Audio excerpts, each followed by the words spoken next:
O rapaz abriu uma caixa suspeita, e ficou chocado ao ver uma criança lá dentro. Olá a todos. Aproveitem esses momentos de relaxamento enquanto assistem. Lucas se encolheu ao lado da janela quebrada, olhando para o pátio desolado, cheio de lixo e água parada. O vento assobiava pelas frestas da parede como suspiros persistentes do passado. A favela da Rocinha, onde ele morava, não era diferente de um cemitério esquecido no coração do Rio de Janeiro, um lugar onde as pessoas apenas existiam para definhar. Ele puxou o cobertor rasgado sobre os ombros, o cheiro de mofo e coisa velha subindo forte. Naquele apartamento com menos de 10 metros quadrados, Lucas vivia sozinho, ou melhor dizendo, sobrevivia vagando de dia em dia com uma refeição de pão seco e água da torneira. O único aquecedor elétrico havia quebrado desde o inverno passado, e os vizinhos nem se importavam com um homem solitário como ele. Lucas, ainda tá vivo aí? A voz zombeteira da velha Ana, vizinha de porta, ecoou. Tô respirando, então tô vivo. Não precisa se preocupar, respondeu Lucas secamente, sem tirar os olhos da janela empoeirada. Preocupar? Eu é que tenho medo de você morrer aí dentro e só descobrir em dias depois. A velha deu uma risada rouca e bateu a porta com força. Lucas nem reagiu. Já estava acostumado com olhares de desprezo e palavras cruéis desde pequeno. Cada dia era uma batalha entre continuar respirando ou acabar com tudo de uma vez. Lembranças da infância voltaram de repente. Ele se lembrou das manhãs frias no orfanato Lar São Francisco, onde as freiras eram tão geladas quanto estátuas de pedra. Endireita essa postura, moleque sem pai! Gritava uma freira em sua memória, puxando o cabelo de Lucas até sua cabeça se inclinar à força. Sua mãe fez certo em te abandonar. Ninguém quer criar lixo como você. Dizia Sérgio, um garoto mais velho, empurrando Lucas com força num canto do refeitório. Você não é gente. Você é lixo, sussurrava Maria, menina do mesmo quarto, antes de cair na gargalhada. Na época, Lucas apenas cerrava os punhos e rangia os dentes. As lágrimas molhavam seu travesseiro todas as noites, mas nunca houve quem as enxugasse. Ele era trancado na câmara fria quando cometia erros, ficava sem comida por não saber orações, tinha as calças puxadas pelos colegas no pátio para ser humilhado e ridicularizado. Você está aqui porque merece ser abandonado, entendeu? Dizia com frieza a freira Teresa, diretora do orfanato, quando ele perguntava pela mãe. Ninguém jamais contou quem era seu pai ou sua mãe. Só havia uma única foto antiga que ele guardava debaixo do travesseiro, o rosto de uma mulher jovem com olhos puxados e cabelos castanhos avermelhados. Sofia, o único nome escrito no verso, junto a uma frase rabiscada, de me desculpe, mamãe não pôde. Desculpe? Não pôde? Lucas já havia se perguntado isso milhares de vezes. Não pôde amar o próprio filho? Não pôde abraçá-lo uma vez antes de ir embora? Não pôde dizer uma única palavra sincera? E assim ele foi deixado como um filhote doente jogado na rua, crescendo num mundo sem afeto. Quando atingiu a idade para deixar o orfanato, Lucas saiu para o mundo de mãos vazias. Conseguiu emprego como garçom de bar, panfletador, carregador ou qualquer coisa para não dormir na rua. Mas em todo lugar era recebido com olhares de julgamento. Você é filho de mãe solteira, né? Perguntou certa vez João, um colega de restaurante. Dizem que cresceu em orfanato e deve ser bom de roubo, né? Zombou o outro. Lucas suportava tudo calado. Ninguém sabia que, lá no fundo, ele também queria viver como uma pessoa comum, ter uma casa, uma refeição decente, alguém esperando por ele. Mas o que recebia de volta era apenas solidão e angústia. Uma única vez na vida ele se permitiu amar, foi quando conheceu Marta, a vendedora de livros usados na livraria da Avenida Paulista. O sorriso dela fazia Lucas se sentir alguém de valor. Mas, embora amasse Marta de verdade, ele nunca teve coragem de contar seu passado, com medo de ver o mesmo nojo surgir nos olhos dela, como em todos os outros. Escolheu o silêncio, construindo uma confiança frágil como um castelo de areia. O vento assobiando na porta trouxe Lucas de volta à realidade. Ele se levantou, pegou um pouco de água fria para aliviar a garganta seca.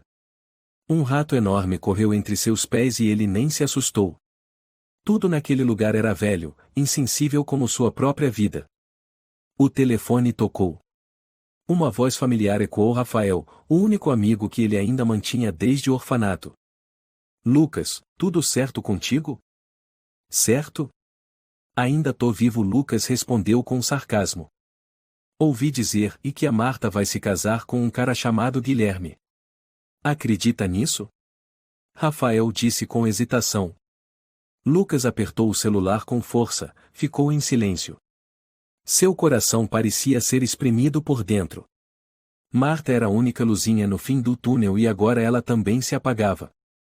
Rafa, e você já se sentiu como se o mundo tivesse te amaldiçoado? Perguntou, a voz embargada. Já. Também já quis morrer. Mas aí pensei, e se eu morrer, eles vencem, respondeu Rafael, com voz firme. Lucas assentiu, mesmo sabendo que Rafael não podia vê-lo. Sabia que ainda não estava morto mas também nunca havia vivido. Quando a noite caiu, Lucas deitou-se silenciosamente no colchão velho, olhando o teto mofado. Um barulho estranho ecoou no corredor, som de metal sendo arrastado pelo chão. Ele nem se levantou para ver. Aquele prédio vivia com brigas, portas quebradas, crianças chorando por apanharem dos pais. Ninguém interferia. Todos estavam ocupados sobrevivendo em seus próprios infernos. Lucas fechou os olhos, mas os pesadelos voltaram. O mesmo de sempre. Ele se via trancado na sala fria, cercado por risadas cruéis.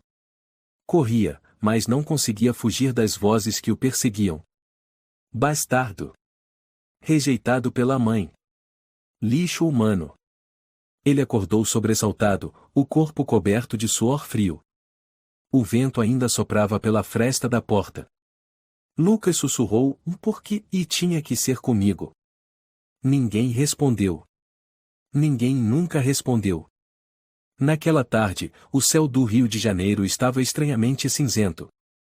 Nuvens carregadas pairavam sobre a favela como se anunciassem algo ruim prestes a acontecer.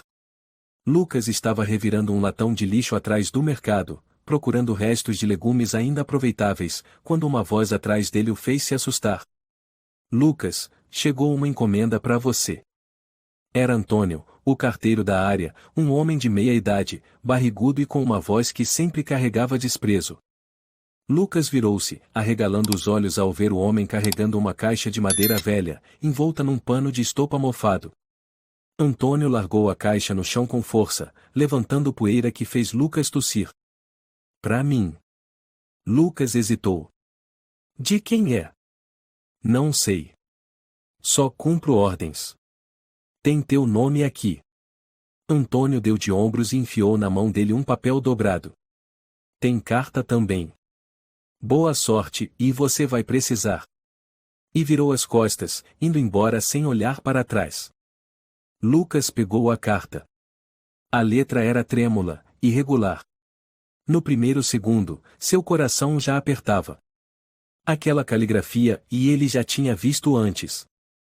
Seus olhos grudaram na primeira linha. Lucas. Eu sei que você me odeia. Mas não tenho mais ninguém. Esta é, e sua sobrinha. As mãos de Lucas começaram a tremer quando ele lentamente abriu a caixa de madeira. A tampa rangia ao levantar, e naquele instante, o mundo ao seu redor pareceu congelar. Dentro, havia um recém-nascido. Uma menina, pequena de dar medo, enrolada num pano desbotado. Seu rosto estava pálido, os lábios rachados, os olhos fechados e a respiração tão fraca que parecia se apagar a qualquer instante. Meu Deus! Lucas recuou, a voz embargada de choque. Não, e não pode ser. Ele continuou lendo a carta com as mãos trêmulas. O nome dela é Laura. Eu não posso ficar com ela. Estou velha, estou cansada. Entrego ela a você. Sofia. Um choro fraco soou da caixa. Laura se mexeu, os lábios se movendo sem som. Ele segurou a cabeça, murmurando como um louco, por que comigo? Por que ela ainda brinca comigo desse jeito? Lucas entrou no apartamento, apertando a caixa contra o peito. Colocou-a num canto do quarto e recuou como se temesse que aquilo fosse uma bomba prestes a explodir. Naquele momento, alguém bateu à porta. Era Joana, a mulher do andar de cima, que às vezes vendia pão velho para os pobres. Lucas, o que foi esse grito todo? Ela franziu a testa. Eu ouvi choro de criança. Lucas entreabriu a porta, o olhar perdido, viu, e eu também tô tentando entender. Joana viu a caixa. E viu Laura. Ficou boquiaberta, e mais que diabos é isso? Um bebê. Deixaram numa caixa. Mandaram pra mim, Lucas disse como se contasse uma piada. Santo Deus, Lucas. Joana entrou, examinou a criança. Ela tá morrendo de fome. Você não percebe? Eu não sei o que fazer. Gritou Lucas. Nunca cuidei de ninguém. Nem sei se sou humano ou um monstro. Joana olhou para ele pela primeira vez, seus olhos não mostraram desprezo, mas surpresa. Lucas, você não pode deixar essa menina morrer. Eu não quero. Murmurou Lucas. Mas ela, e a Sofia, e ela me abandonou. Agora abandona essa criança. E eu é que tenho que pagar. Joana balançou a cabeça, irritada, mas sem dizer mais nada. Entregou a Lucas uma lata de leite em pó e uma mamadeira velha. Dá isso pra ela. Se ela morrer, você vai direto pra cadeia. Lucas olhou para Laura, tremendo no pano fino. Suas mãos desajeitadas prepararam o leite sob as instruções de Joana, derramando gotas por todo lado. Laura tomou um pouco e adormeceu. Lucas olhou para aquela criaturinha minúscula, e um sentimento estranho lhe subiu ao peito. Não era amor, mas medo. Eu não quero me apegar a você, sussurrou. Eu não quero ser abandonado de novo. Naquela noite, Lucas não dormiu. Sentou-se em um canto da casa, com a carta nas mãos, os olhos fixos na caixa. Na manhã seguinte, Rafael apareceu. Assim que entrou, ficou paralisado ao ver o bebê dormindo sobre o pano velho. Lucas, que porra é essa? Lucas contou tudo, a voz rouca de tanto não dormir. Ela te mandou essa criança? Depois de tudo o que aquela mulher fez? Rafael balançou a cabeça, revoltado. Ela enlouqueceu de vez? Talvez. Mas acho que eu também tô ficando louco, respondeu Lucas. Eu não sei o que fazer. Não tenho dinheiro, não tenho ninguém do meu lado. Lucas, talvez isso seja uma oportunidade para você. Oportunidade? Lucas deu uma risada seca. Eu tô vivendo no fundo do poço. Ninguém me ajuda. E agora tenho uma vida para proteger. Que oportunidade? Rafael ficou em silêncio. Depois de um tempo, apenas colocou a mão no ombro do amigo. Pelo menos, não deixe ela morrer como você morreu por dentro. Lucas olhou para Laura. Aquela criança frágil, tão indefesa, carregava uma corrente de tragédia que atravessava gerações. Rafa, se eu morrer, você leva ela para outro lugar, tá? Disse ele, baixinho. Para com isso, idiota, respondeu Rafael, com os olhos marejados. Eu não vou deixar você morrer. E você também não vai desistir. Mas no fundo, Lucas sabia que aquilo era apenas o começo. Aquela caixa não trazia apenas uma vida, trazia de volta um inferno que ele pensou ter enterrado há muito tempo. Por que você tá chorando agora, hein, Laura? Gritou Lucas, exausto, segurando a cabeça enquanto o choro da criança ecoava sem parar pela kitnet. Há 3 noites seguidas Lucas não dormia há mais de 1 hora. Laura acordava a cada 20 minutos, chorando como se algo perfurasse o peito dela.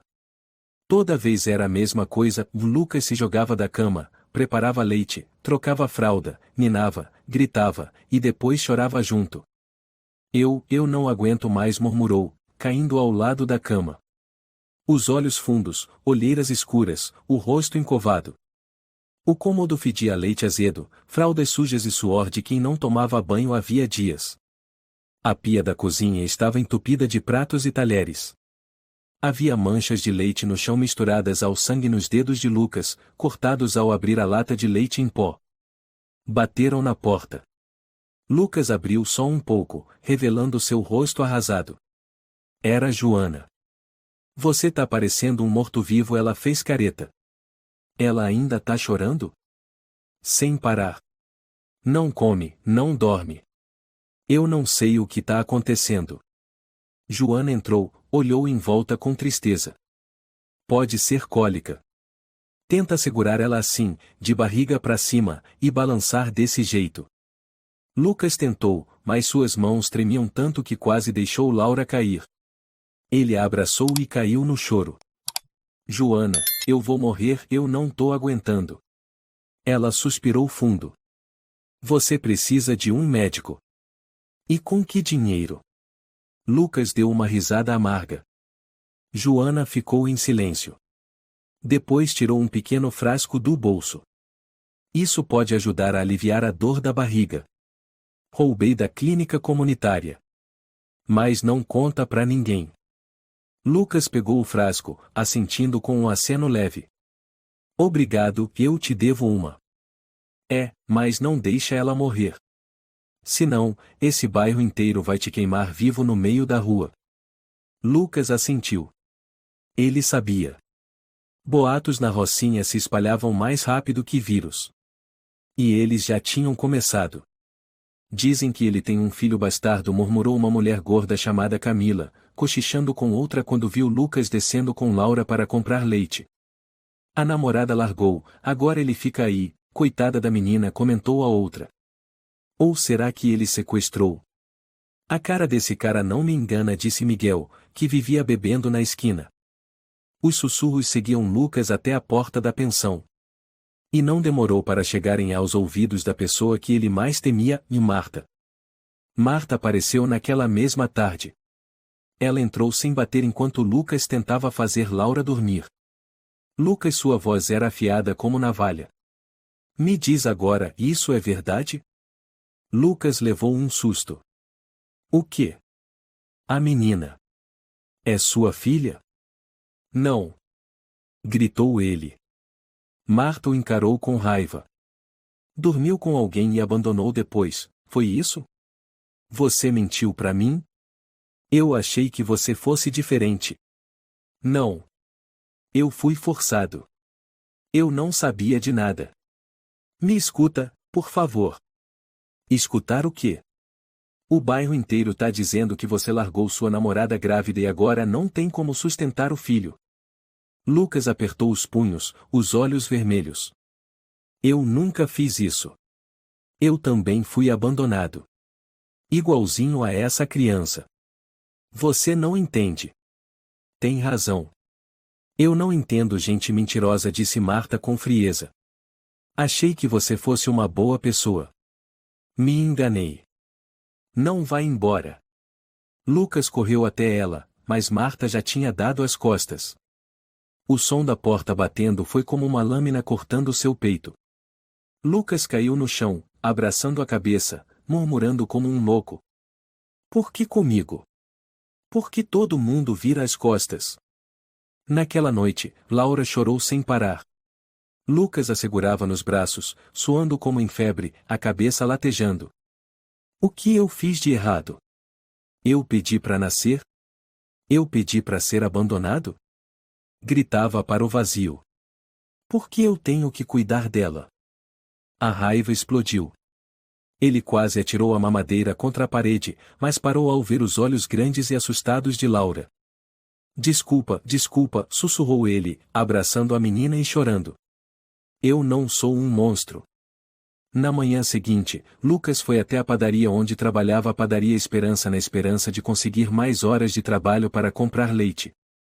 Mas o dono, seu Tiago, já o esperava com expressão fria. Lucas, sinto muito.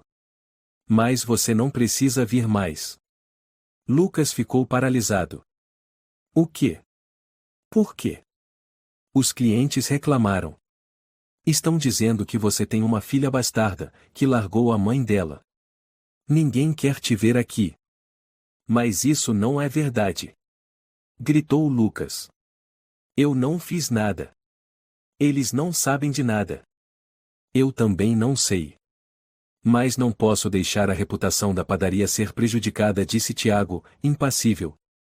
Vou pagar seu mês. Agora vá. Lucas saiu da padaria como um zumbi. Começou a chover fininho, mas o frio cortava como faca. Sua camisa ficou encharcada, os pés escorregavam na calçada suja. Ele já nem sabia para onde estava indo. Lucas! Gritou Rafael do outro lado da rua.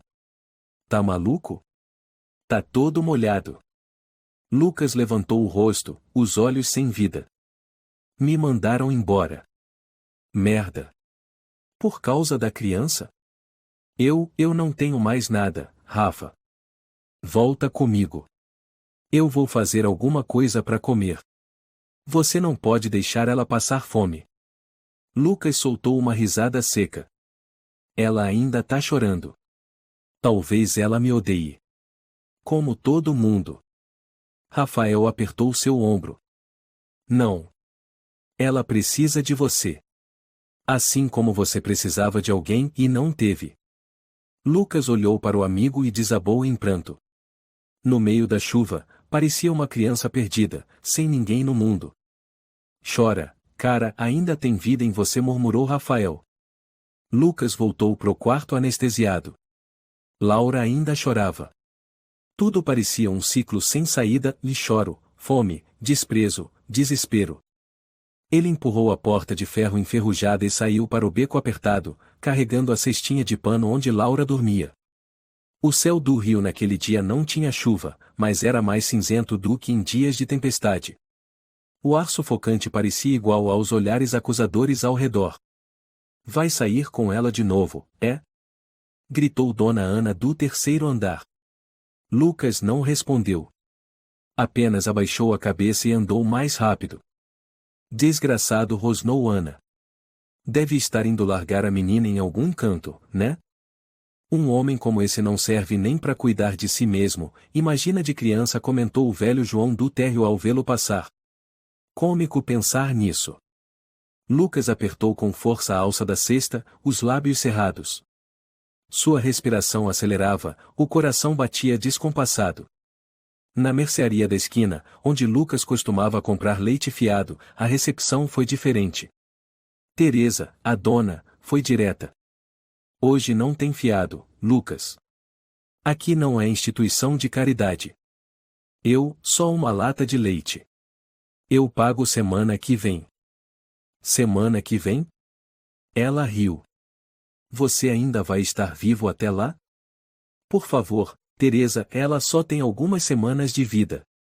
Devia ter pensado nisso antes de enfiar o pau em alguém. Agora aguenta. Lucas travou. Saiu da mercearia com os ombros caídos, abraçado à cesta vazia como se carregasse um fardo de vergonha. Naquela noite, Lucas bateu na porta de Rafael, o único em quem ainda podia confiar.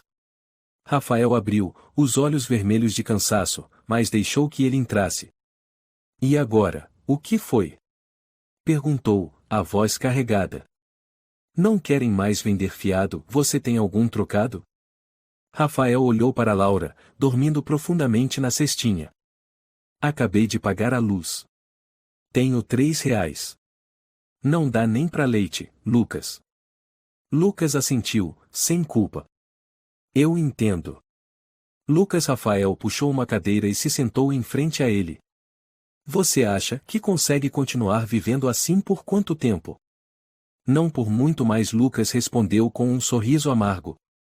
Também não tô esperando nada. E a menina? Lucas abaixou a cabeça, a voz embargada. Ela vai morrer por minha causa. Como eu morri por dentro. Na manhã seguinte, quando Lucas saiu com Laura nos braços, encontrou um grupo de pessoas reunidas na frente do prédio. Ninguém dizia nada, apenas o observavam. Então uma mulher de vestido roxo, chamada Inês, deu um passo à frente. Lucas, você tá sujando esse lugar. Eu só tô indo comprar leite. A gente não quer criança chorando à noite. A gente não quer que pensem que aqui mora gente sem moral. A menina não tem culpa. Mas você tem. As crianças daqui começaram a perguntar quem é o pai daquela bebê. O que você acha que eu respondo pro meu filho? Disse Inês entre dentes. Você pretende ficar aqui para sempre? Miguel interferiu. Ouvi dizer que te mandaram embora da padaria.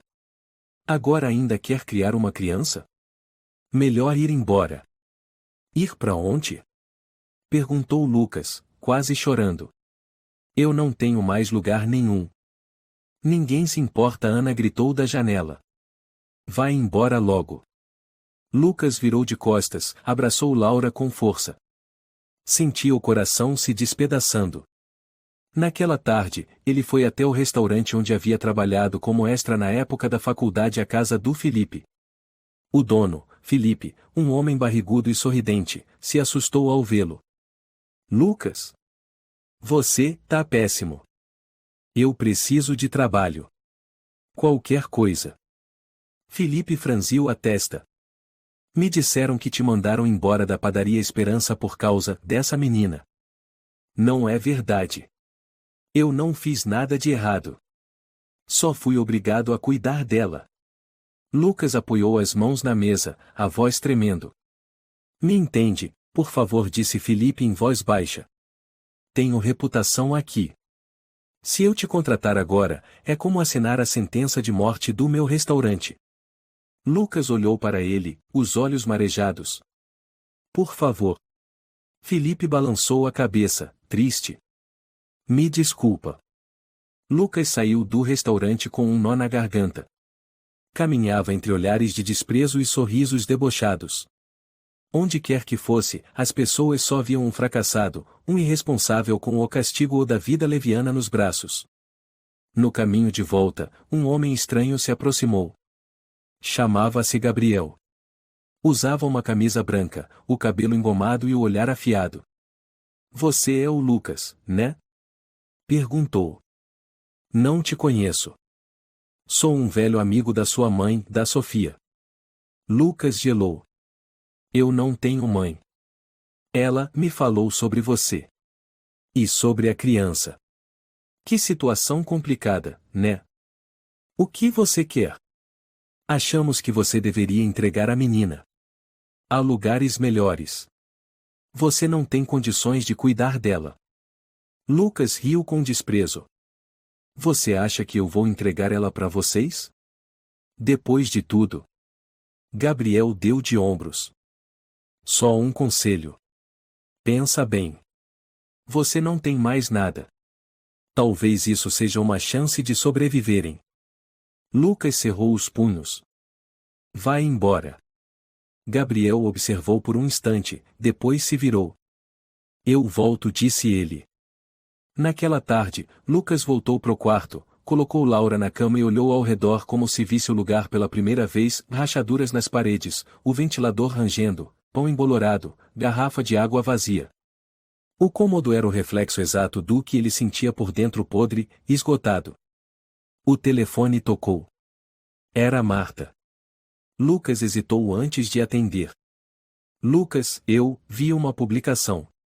Alguém escreveu sobre você e a menina. Disseram que você não é o pai biológico. Não. Eu não sou. Então por que tá cuidando dela?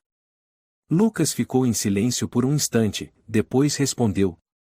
Porque se eu não cuidar, quem vai salvar ela desse mundo cruel? Marta engasgou. Me desculpa por ter te julgado. Lucas sorriu com tristeza. Não tem problema. Todo mundo faz isso. Ninguém acredita em mim. É o meu destino. A noite caiu. Lucas levou Laura até a varanda, olhando a cidade iluminada. O som dos carros, das discussões, da TV dos vizinhos. Mas entre todos esses sons, ele só ouvia uma respiração fraca da bebê dormindo em seu peito. Ele sussurrou. Todo mundo pode me odiar. Mas eu não vou te abandonar. Uma lágrima caiu no rosto de Laura. Lucas. Tá fuçando o lixo de novo, é? Gritou seu João do outro lado da rua, ao ver Lucas abaixado atrás do mercado. Lucas não respondeu. Estava pegando metade de uma maçã ainda comível, ao lado de um pedaço de pão embolorado grudado no fundo do tambor. Não tinha mais um centavo. O leite acabou de manhã. Laura estava na cesta de palha, o rosto minúsculo corado de febre. Como ela tá? Joana apareceu de repente, segurando uma sacola plástica. Lucas só balançou a cabeça. Seus olhos fundos, os lábios rachados. Febre alta. Chorou a noite toda. Os olhos estão inchados, os lábios rachados. Eu não sei quanto tempo mais ela aguenta. Joana olhou para ele por um tempo, depois suspirou.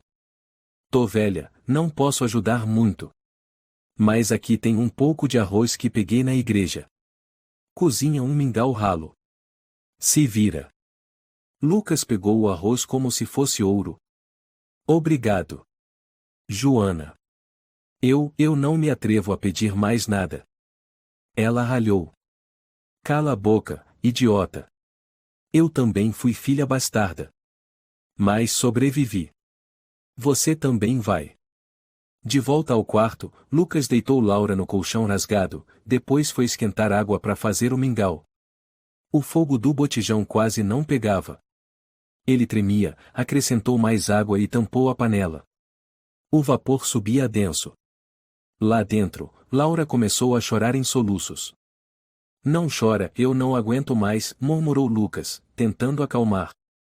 Bateram forte na porta. Lucas abriu uma fresta. Rafael estava ali, ofegante. Você tá bem? Não. Mas ainda tô vivo, respondeu Lucas com um sorriso amargo. Rafael entrou, olhou Laura ofegante. Ela precisa de um médico. Eu não tenho dinheiro. Tem uma clínica gratuita na Rua da Rocinha. Perguntei lá. Mas só atendem se tiver documento comprovando situação de risco. Lucas riu. Eu não tenho nenhum papel. Só essa caixa onde ela chegou. Ninguém acredita em mim. Lucas. Rafael hesitou. Talvez você devesse deixar ela num orfanato. Lucas rosnou. Eu não vou deixar ela viver o que eu vivi. Rafael ficou em silêncio. Entendia. Não havia argumento que convencesse alguém que cresceu sob humilhação e pancadas de que aquele lugar era o seguro. Aquela noite, Lucas não dormiu. Laura ardia em febre, os olhos semicerrados, o corpo tremendo. Ele molhou um pano com água fria e passou na testa dela. Sentou imóvel como uma estátua, a mão apertando o pano até sangrar. Lucas. Laura murmurou, a voz fraca como brisa. Lucas se sobressaltou. Você, falou. Ela não respondeu, mas estendeu a mãozinha e tocou o queixo dele. Lucas desabou em lágrimas. Na manhã seguinte, ele saiu com Laura nos braços, estendendo a mão pelas ruas. Ninguém parava. Alguns lançavam olhares de desprezo. Crianças riam debochadas. Ele é um mendigo com bebê. Que cara horrível. Mamãe disse para não chegar perto de gente assim. Lucas ficou petrificado. Sentou nos degraus da igreja, abraçando Laura com força. Uma velhinha passou e jogou uma moeda sobre ele. Não deixa a menina morrer como um rato, murmurou. Lucas pegou a moeda e a apertou na mão. Era tudo o que ele tinha. De volta ao quarto, procurou o mingau de ontem. Quando serviu, viu larvas se mexendo no meio. Não pode ser. Lucas jogou a tigela na parede. Ela se espatifou. Laura começou a chorar. Cala a boca. Ele gritou. Em seguida, bateu no próprio rosto, em pânico. Me desculpa, eu não queria. Ele abraçou a menina e se sentou no chão, encostado na parede, a cabeça encostada no ombro dela. O quarto parecia encolher, sufocante, escuro, sem saída. No fim da tarde, Ana apareceu como de costume e bateu na porta. Ainda tá vivo? Lucas abriu. Estava esquelético, os olhos apagados. Por favor, a senhora tem um pedaço de pão velho? Ana olhou e torceu o nariz. Não tenho mais nada. E não sou caridade. Só um pedacinho. Não disse com firmeza. Já te ajudei uma vez. Você só sabe pedir, mas nunca faz nada. Lucas recuou, abaixou a cabeça. A porta se fechou com um estalo gélido atrás dele. Anoiteceu. Não havia leite. Nem mingau. Laura chorava sem som, esgotada. Lucas estava sentado sozinho, encarando a parede rachada. E se eu te deixasse no hospital? Lucas sussurrou. Eu vou embora, e você será salva. Mas logo em seguida, ele mesmo balançou a cabeça. Não, não posso, você é tudo o que me resta. O telefone tocou. Número desconhecido. Lucas atendeu. Lúcia Costa? A voz de uma mulher soou, firme. Sim. Sou assistente social. Recebemos uma denúncia sobre uma criança abandonada vivendo em condições perigosas. O senhor pode explicar? Não. Não é assim. Lucas se desesperou. Eu cuido dela. Faço tudo o que posso. Foi a mãe dela, minha mãe, quem a deixou comigo. Faremos uma vistoria. Se encontrarmos indícios de maus-tratos, o senhor será processado. Espera. Tu. Lucas atirou o telefone no chão, abraçou a cabeça e gritou com força. Naquela noite, Rafael apareceu novamente. Ao ver Lucas encolhido no chão, ficou sem palavras. O que houve agora?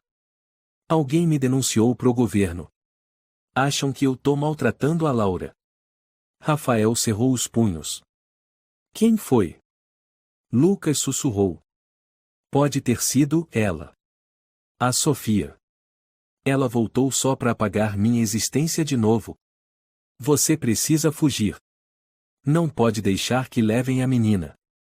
Fugir para onde, Rafa? Rafael ficou em silêncio.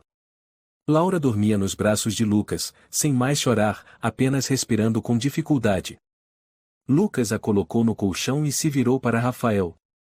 Você acha que eu devia desistir? Você tá pensando em matar ela? Ou em se matar? Lucas riu sem vida. Não sei. Só sei que não aguento mais. Rafael não respondeu. Apenas colocou a mão no ombro do amigo. Se você cair agora, tudo o que suportou desde criança não vai ter servido para nada. Lucas assentiu, mas seu olhar era vazio como o de alguém que já ultrapassou todos os limites da dor. O interfone tocou ao meio-dia, num dia cinzento. Lucas estava limpando a testa de Laura quando se assustou. Foi até a porta e a entreabriu, esperando ver Rafael ou Joana. Mas não. Diante dele estava uma mulher elegante, cabelo ondulado com perfeição, óculos escuros enormes cobrindo quase todo o rosto. Um casaco de lã bege perfeitamente cortado, bolsa prada no ombro. Os saltos batiam secos no cimento gasto do corredor. Lucas ficou paralisado. Sofia murmurou, como se tivesse engolido gelo. A mulher abaixou os óculos. Os olhos puxados, familiares, brilharam com desdém. Você me reconheceu rápido. O que veio fazer aqui? Sofia sorriu de lado. Só vim ver como está o meu presente. Lucas apertou a mão na maçaneta. Vai embora. Calma. Abre a porta, Lucas. Não vou discutir nesse corredor imundo. Lucas hesitou por um segundo e recuou. 5 minutos. Sofia entrou, olhando em volta com ar de quem avaliava uma lixeira. Meu Deus, é aqui que você chama de lar para um bebê? Torceu o nariz, levantando a barra do vestido ao passar por uma poça do cano quebrado. Você não tem o direito de julgar, rosnou Lucas.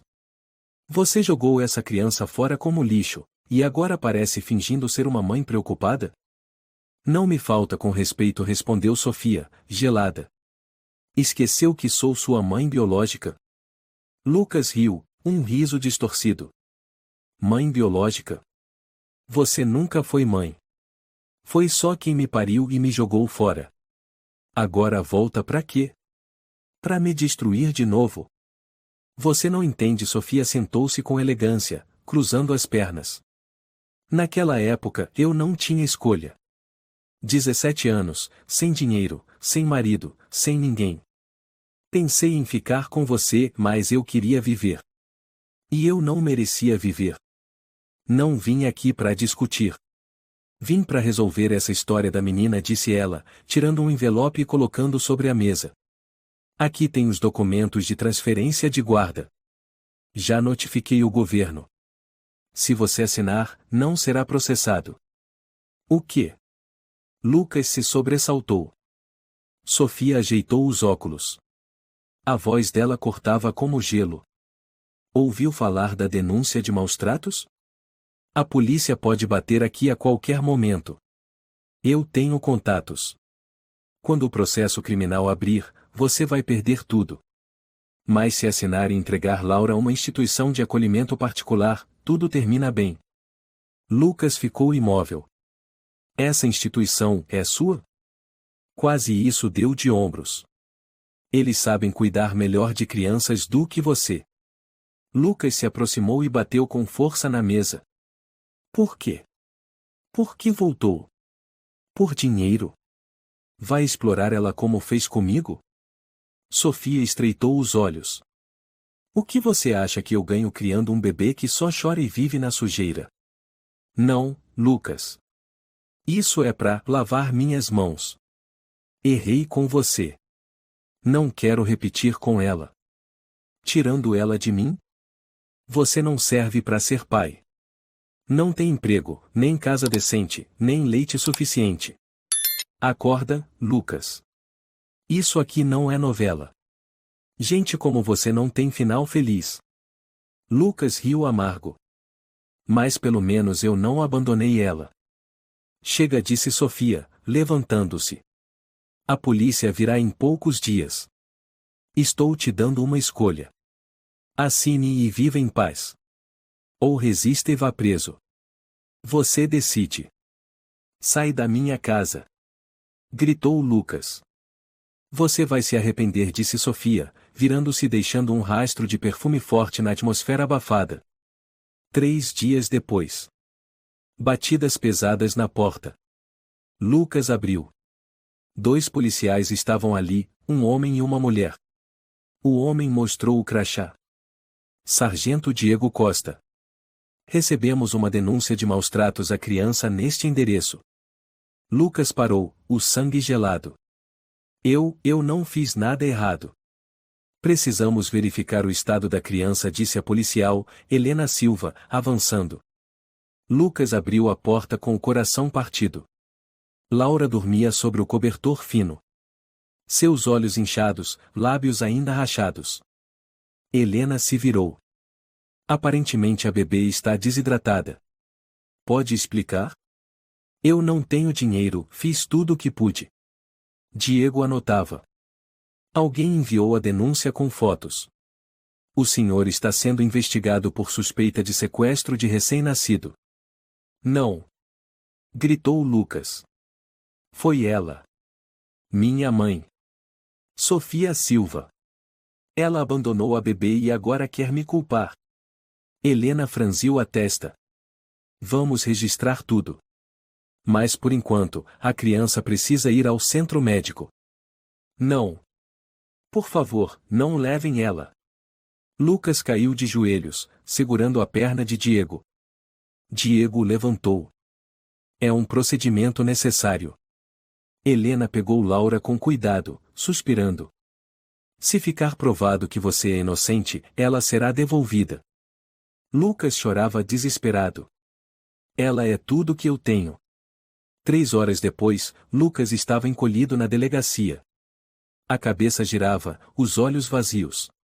Uma assistente social chamada Clara Ribeiro entrou. Senhor Lucas? Ele levantou os olhos. Fui designada como mediadora. A situação é grave. A bebê está com febre alta e sinais de desnutrição. Há testemunhas dizendo que o senhor pedia esmolas na rua. Porque eu não tinha ajuda. Eu nunca machuquei ela. Precisamos de provas, Lucas. Ninguém pode se declarar tutor legal sem documentos. Lucas trêmulo, mordeu os lábios. Eu tenho uma carta. Da Sofia.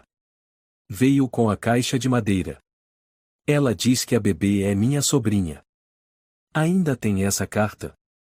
Lucas assentiu. Está no quarto. Tá rasgada num canto, mas dá para ler. Clara anotou algo. Vamos verificar. Mas pode levar dias. Durante esse tempo, a bebê ficará no abrigo. Lucas baixou a cabeça sobre a mesa. Você tem filhos, Clara? Sim. Um menino de 6 anos. Se alguém arrancasse ele dos seus braços, o que você sentiria? Clara ficou em silêncio por um longo tempo, então disse baixinho. Eu entendo. Mas tenho que fazer meu trabalho certo. Lucas voltou para o quarto vazio, agora sem o choro de Laura. O silêncio era assustador. Ele olhou o cesto vazio, depois se sentou no chão, abraçando a cabeça. Você venceu, Sofia, você sempre vence. Lucas deitou-se no chão frio, a cabeça apoiada no cesto onde Laura dormia. As 4 paredes pareciam desabar. O quarto, que já era sufocante, agora era um túmulo. Uma voz seca e cruel ecoou dentro de sua mente. Você nunca teve nada. Nunca foi nada. É lixo, como sempre disseram. Ele fechou os olhos. A imagem de Laura surgiu, a mãozinha apertando seu dedo na primeira vez que ela abriu os olhos. O sorriso leve enquanto dormia. O choro agudo de madrugada. Tudo agora se foi. Batidas na porta. Lucas não se mexeu. Lucas! Abre a porta. A voz de Rafael soou, aflita.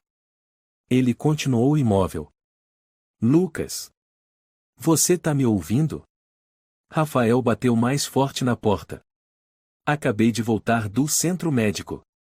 Depois de alguns segundos, a porta se entreabriu. Lucas estava ali, como um cadáver ambulante. Laura, como ela tá? Perguntou, com a voz rouca. Rafael entrou, olhando ao redor. Conversei com uma enfermeira que conheço, Beatriz.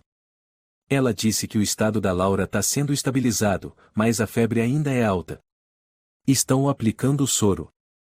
Mas o quê? Lucas sussurrou. Eles querem transferi-la para um lar adotivo. E, se você não provar vínculo familiar ou apresentar pedido de guarda, vão iniciar o processo de adoção emergencial. Lucas virou o rosto. Eu perdi. Não. Você não vai desistir. Rafael agarrou os ombros dele e o sacudiu. Você disse que não queria que ela vivesse o que você viveu. E agora vai abandoná-la. Lucas deu uma risada amarga. Eu nem consigo me sustentar. Naquela noite, Lucas vagou pelo Parque Ibirapuera. O inverno deixava os galhos secos parecendo mãos magras estendidas em desespero. Sentou-se num banco gelado, abraçando os ombros. Ao redor, casais, idosos fazendo caminhada, crianças de bicicleta. Ele era uma mancha suja no meio de um cenário pacífico. Um homem em situação de rua sentou ao seu lado, o olhar turvo. Também perdeu alguém? Perguntou o homem. Lucas assentiu. Filha? Não, irmã. Mas para mim ela era o mundo. Lucas então perguntou. O senhor já quis desaparecer? O outro assentiu. Todos os dias. Mas aí pensei, se eu morrer, ninguém vai saber. Ninguém vai ligar. Então sigo vivo. Vai que um dia alguém me veja como gente. Lucas chorou em silêncio. De volta ao quarto, ele se sentou diante do espelho, olhando o próprio reflexo, cabelos colados de sujeira, barba por fazer, olhos sem brilho. O homem do espelho não era mais ele. Abriu a gaveta e pegou uma pequena faca, a única coisa que restava do tempo em que trabalhou como auxiliar de cozinha. A encostou no pulso, a mão tremia. Só um pouco de pressão e tudo acaba. Nesse instante, o celular vibrou. Mensagem de um número desconhecido. Laura chamou seu nome no sonho. Beatriz. A faca caiu no chão. Na manhã seguinte, ele procurou Rafael. Preciso da sua ajuda. Rafael ficou surpreso. O quê? Vou lutar. Pela Laura. Você pode tirar uma foto da carta que a mulher deixou na caixa? Tenho. Mas está rasgada, a assinatura sumiu. Não importa. Eu vou provar tudo. Não vou deixar ela cair nas mãos de gente como a Sofia. Eles foram ao centro social na Avenida Brasil. Uma recepcionista chamada Andréa os atendeu. Precisamos falar com quem cuida do caso da menina chamada Laura, disse Lucas. Andréa olhou da cabeça aos pés, desconfiada. Seu nome? Lucas Silva. Um momento e ela entrou. 5 minutos depois, apareceu uma mulher por volta dos 40 anos, camisa branca, crachá, de Marina Santos, supervisora social. O senhor é o acusado? Perguntou Marina. Sou o abandonado. E agora, o culpado? Lucas respondeu firme. Rafael interveio. Temos uma carta manuscrita de uma mulher que se apresenta como avó da criança. Ela também é mãe biológica do Lucas. Queremos protocolar um pedido de guarda provisória. Marina franziu a testa. Esse pedido leva tempo para ser analisado. Nós não temos tempo. Lucas gritou. Se alguém adotar Laura antes, nunca mais verei ela. Marina suspirou. Vou encaminhar. Mas não prometo nada. 3 dias depois. Lucas recebeu uma ligação. Senhor Lucas? Aqui é a Marina. Precisamos que o senhor compareça ao centro.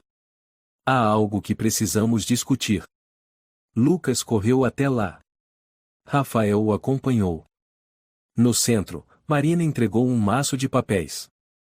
Seu pedido está em análise. Mas por enquanto, Laura poderá vê-lo. Lucas desabou sobre a mesa. Obrigado, obrigado. Mais cuidado, disse Marina, séria. Sofia contratou um advogado. Quer processar o senhor por sequestro. Não tenho medo, Lucas sussurrou. Já vivi no fundo do poço. Agora, não tenho mais nada a perder além dela. Ele entrou na sala de cuidados intensivos. Laura estava deitada, pele pálida, olhos semicerrados. Beatriz, a enfermeira conhecida, sorriu ao vê-lo. Ela te esperou o tempo todo, disse Beatriz. Lucas se aproximou, segurou a pequena mão dela. O papai chegou, ele disse baixinho. E jura que não vai mais embora? Laura franziu a testa, depois piscou devagar e soltou um sopro fraco. A mãozinha apertou o dedo dele leve, mas firme. Lucas chorou. Naquela noite, de volta ao quarto, pegou o celular e começou a digitar. Meu nome é Lucas Silva. Eu não sou um sequestrador. Sou alguém que foi abandonado, desprezado pela sociedade, rejeitado pela própria mãe. Mas hoje, quero contar minha história. E a de Laura. Ele postou no redes sociais. Junto, anexou a foto da caixa de madeira, a carta rasgada e imagens de Laura no hospital. Não esperava muito. Mas, no fundo, sabia, era a primeira vez que lutava por algo que realmente importava. Lucas ficou sentado à janela a noite toda. A luz amarelada do poste iluminava seu rosto magro, os olhos vermelhos de cansaço e lágrimas. Ao lado, o celular velho, a tela rachada ainda mostrava o post recém-publicado. O vento frio do início do inverno carioca soprava pela janela, como dedos gelados cutucando um corpo já exausto. Ele achou que apagaria ali mesmo, mas então, o celular vibrou. Mensagem de Beatriz. Senhor Lucas, sua publicação viralizou. Dá uma olhada. Com as mãos trêmulas, ele abriu a rede social. O coração disparou. Aquela postagem já passava de 2.000 compartilhamentos. Mais de 7.000 curtidas. Comentários brotavam como uma enchente. Não acredito que trataram você assim. Tem meu apoio. Você é um pai de verdade, mesmo sem ter gerado a menina. Sofia tem que pagar por isso. Que mulher cruel! Lucas levou a mão à boca, soluçando. Não sabia o que o emocionava mais, a solidariedade dos desconhecidos ou o simples fato de, pela primeira vez, alguém acreditar nele. Na manhã seguinte, Rafael entrou arrombando a porta, eufórico. Você viu? A internet explodiu. Dezenas de sites de notícia compartilharam tua história. Até repórter me ligou. Lucas ficou sem reação. Rafael bateu em seu ombro. Temos que aproveitar isso. Vou te ajudar a reabrir o pedido de guarda. Mas se eles não acreditarem? Acha que você tá sozinho? Rafael mostrou o celular. Olha isso. Tem gente querendo doar leite. Outros oferecendo pagar advogado. Você não tá mais sozinho, Lucas. Lucas olhou a tela. Um perfil chamado @Mães Livres havia mandado mensagem. Somos uma organização de apoio a pais solo vítimas de violência e injustiça legal. Queremos apoiar você. Naquela tarde, Lucas e Rafael voltaram ao Centro de Assistência Social para falar com Marina Santos. Ela se surpreendeu ao vê-los com uma pilha de documentos e um grupo de 3 pessoas, uma advogada voluntária, uma representante da @Mães Livres e Beatriz, a enfermeira. Não imaginei que isso ganharia tamanha repercussão, Marina suspirou, folheando os papéis. Vim reapresentar o pedido de guarda provisória. E também denunciar Sofia Silva, por abandono da neta e tentativa de calúnia contra mim, disse Lucas com firmeza. Seus olhos já não tinham medo. Beatriz interveio. Sou testemunha. Recebi a Laura no hospital. Estava fraca, mas sem sinais de maus tratos. Ele nunca a machucou. Só era pobre. E sozinho. A advogada, uma mulher chamada Larissa Cruz, entregou um novo dossiê. Aqui está uma cópia da carta manuscrita, com análise de caligrafia comprovando que a letra bate com a assinatura antiga de Sofia Silva. Temos parecer técnico. Marina ficou em silêncio por um bom tempo, depois assentiu. Vou encaminhar isso para instâncias superiores. Mas saibam, ainda há um obstáculo. Sofia? Lucas perguntou. Marina confirmou com a cabeça. Ela está pedindo guarda temporária. Alegando querer reparar erros do passado e garantir o bem-estar da criança. Rafael bufou. Parece roteiro de novela barata. Vamos provar que ela representa uma ameaça, afirmou Larissa com firmeza. 2 dias depois, Lucas recebeu permissão para visitar Laura. A menina foi trazida até a sala em um pequeno berço com rodinhas. Quando viu Lucas, seus olhos se arregalaram. Um segundo. E então, suas mãozinhas se estenderam na direção dele. Lucas ficou sem palavras. Aproximou-se, pegou a menina nos braços. Laura, papai tá aqui. Ela mexeu os lábios, sem conseguir falar, mas encostou a testa no peito dele. Lucas sentiu seu coração bater com força como nunca antes. Beatriz estava do lado de fora da sala, virando o rosto para enxugar as lágrimas. Essa cena já vale como um final feliz, ela disse a Rafael, que estava ao lado. Ainda não. Rafael balançou a cabeça. Falta derrubar a serpente venenosa. Naquela tarde, um vídeo viralizou nas redes sociais. Era de um homem chamado Ismael Ferreira, ex-motorista particular de Sofia. Na gravação, sua voz tremia. Eu vi a dona Sofia obrigar a filha mãe biológica da Laura a não ficar com a menina. Quando ela resistiu, foi agredida, trancada em casa por 2 dias. Depois, ouvi dizer que ela morreu de hemorragia e ninguém chamou ambulância a tempo.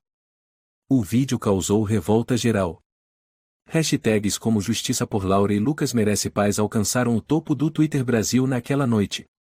No dia seguinte, Marina ligou. Lucas, tenho uma notícia importante. O Conselho de Proteção à Criança revogou o pedido de guarda provisória feito por Sofia. E, seu pedido foi aceito. Você tem o direito de levar Laura para casa em até 48 horas. Lucas não acreditava no que ouvia. Eu posso. Sim. Mas ainda há papéis a assinar. E Sofia já foi informada. Lucas apertou os punhos. Não tenho mais medo dela. Naquela noite, Rafael e Lucas sentaram-se juntos no pequeno quarto. Então, você conseguiu? Rafael sorriu. Eu disse. Você não é um fracassado. Lucas olhou para o cesto de palha vazio e murmurou. Amanhã, ela vai estar de volta aqui. Mas desta vez, por felicidade. E a Sofia? Lucas ficou em silêncio. Não me importo mais. Mas, se ela machucar mais alguém, eu não vou calar. Rafael levantou o copo de água. Pela Laura. Lucas brindou. E por todas as crianças que não têm quem as proteja. No dia em que Lucas foi autorizado a levar Laura para casa, o céu do Rio de Janeiro se abriu em sol. A luz atravessava as árvores e iluminava a pequena rua onde tudo havia começado na escuridão do desespero. Mas hoje era diferente.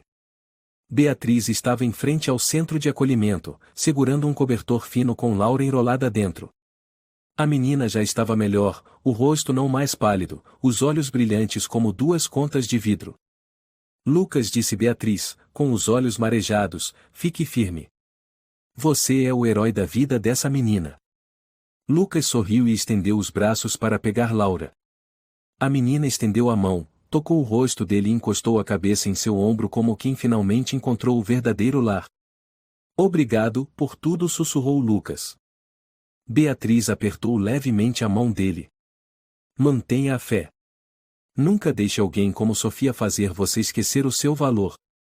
De volta à pensão, Lucas não encontrou mais olhares de desprezo. Ao contrário, alguns vizinhos acenavam das janelas. Dona Joana, do andar de cima, gritou. Lucas. Tem um pouco de mingau quente aqui. Sobe para dar para a menina. Obrigado, Dona Joana. Lucas levantou os olhos, com um sorriso genuíno. Rafael abriu a porta do quarto, agora limpo, com paredes recém-pintadas e um berço novo ao lado da cama.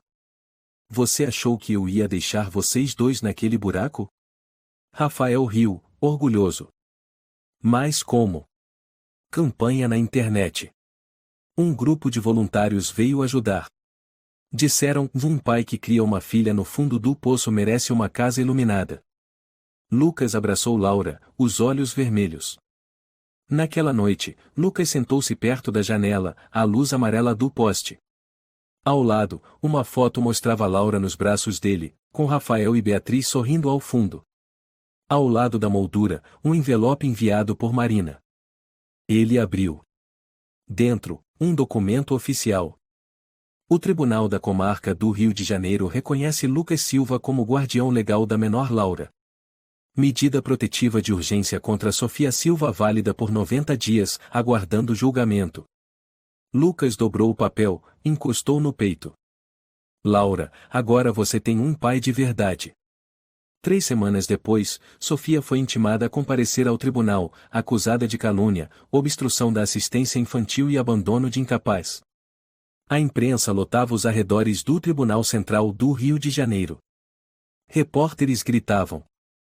A senhora tem algo a dizer sobre o vídeo de Ismael? A senhora realmente agrediu sua própria filha? O que pensa sobre ser chamada de a mãe mais cruel do ano nas redes? Sofia escondeu o rosto e entrou apressada, sem responder. Mas dentro da sala, tudo estava claro. Larissa, advogada de Lucas, falou com firmeza. A ré não só abandonou o filho ainda pequeno, como tentou empurrar a neta para uma instituição suspeita, tudo para escapar da responsabilidade legal. Foi graças à repercussão da publicação do autor que dezenas de testemunhas vieram à tona. Não restam dúvidas quanto à crueldade e motivação da senhora Sofia Silva. Sofia ficou calada, os lábios cerrados, o olhar sem mais poder. O juiz declarou. A ré perde todo e qualquer direito de contato com a menor Laura por 5 anos. Está sob medida cautelar e será penalizada com multa e prestação de serviços comunitários. Sentado no banco, Lucas apertou a mão de Rafael. Ela não vai mais machucar ninguém, sussurrou. Rafael sorriu. Pela primeira vez, a justiça escolheu o lado certo. Após o julgamento, uma rede de apoio à família solo convidou Lucas para contar sua história em um evento em Florianópolis. Diante de centenas de pessoas, Lucas segurava Laura nos braços e começou: Eu fui uma criança abandonada. Cresci num abrigo, sem amor, sem proteção. Achei que seria só mais uma sombra na vida dos outros, até o dia em que aquela caixa de madeira chegou. E dentro dela, uma criança que me fez enxergar a mim mesmo. Ele olhou para Laura, dormindo tranquila, e continuou: Disseram que eu não tinha capacidade de ser pai. Mas o amor não exige diploma. Ele exige coragem. E fé. Aplausos encheram o auditório. Algumas pessoas choravam. Mais tarde, Rafael criou um podcast chamado O Luz no Fim do Túnel, com Lucas como convidado regular. Eles convidavam pessoas sobreviventes de abandono, violência e negligência, e ofereciam espaço para que pudessem contar sua jornada. Uma mulher, ex-moradora de rua, disse: Eu já quis morrer até ouvir a história do Lucas. Me fez acreditar que eu também mereço recomeçar. Numa manhã de primavera, Lucas empurrava o carrinho de Laura pelo Parque Ibirapuera. Pessoas que antes viravam o rosto agora o cumprimentavam. Bom dia, Lucas. Laura está melhor? Se precisar de algo, é só falar. Ele retribuiu os cumprimentos com um sorriso suave, como os primeiros raios de sol. Rafael vinha atrás, carregando uma sacola de mantimentos. Ei, você esqueceu o gorro da bebê. Lucas pegou o gorro, cobriu a cabeça de Laura com cuidado e sussurrou: Obrigado por vir até mim quando o mundo inteiro virou as costas. Na parede do antigo quarto, agora renovado e iluminado, Lucas escreveu com giz branco: Ninguém nasce para ser abandonado. Talvez ninguém tenha te amado antes, mas agora tem. Abaixo, um desenho feito por uma criança vizinha, Lucas com Laura nos ombros, ambos sorrindo sob o sol dourado. Ninguém nasce para ser rejeitado. Mesmo vindo das trevas, um ser humano pode se erguer e tornar-se luz para os outros. Lucas, um homem desprezado pela sociedade e traído pela própria mãe, encontrou, através do amor por Laura, sua dignidade e fé na vida novamente. Sua história nos lembra que coragem, amor e perseverança podem transformar dor em esperança e que ninguém tem o direito de roubar o futuro de uma criança inocente. Se você gostou desta história, convidamos você a dar um like e se inscrever em nosso canal. Seu apoio nos motiva a continuar trazendo histórias comoventes quase todos os dias. Estamos muito agradecidos pelo seu apoio. Até breve.